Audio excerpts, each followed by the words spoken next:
பணி வரன்முறை உள்ளிட்ட 17 அம்ச கோரிக்கைகளை நிறைவேற்ற வலியுறுத்தி அரசு நியாய விலைக் கடை ஊழியர்கள் சென்னையில் ஆர்ப்பாட்டம் நடத்தினர்.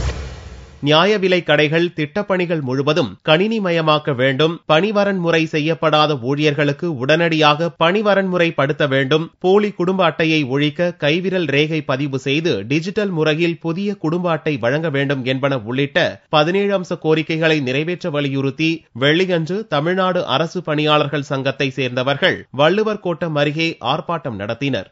மக்களுக்கு அத்தியாவசியமான பொருட்களை குறைந்த விலையில் வழங்கக்கூடிய இந்த நல்ல திட்டத்திற்கு தனி துறையை உருவாக்க வேண்டும். இந்த திட்டத்தில் உள்ள குறைபாடுகளை, முறைகேடுகளை போக்குவதற்கு இந்த துறையினுடைய அனைத்து பணிகளையும் 100% கணினிமயமாக்க வேண்டும். அனைத்து மாநில அரசு பணியாளர்களுக்கும் வழங்கப்பட்டுள்ள மருத்துவ காப்பீட்டு திட்டம் வழங்கப்படவில்லை.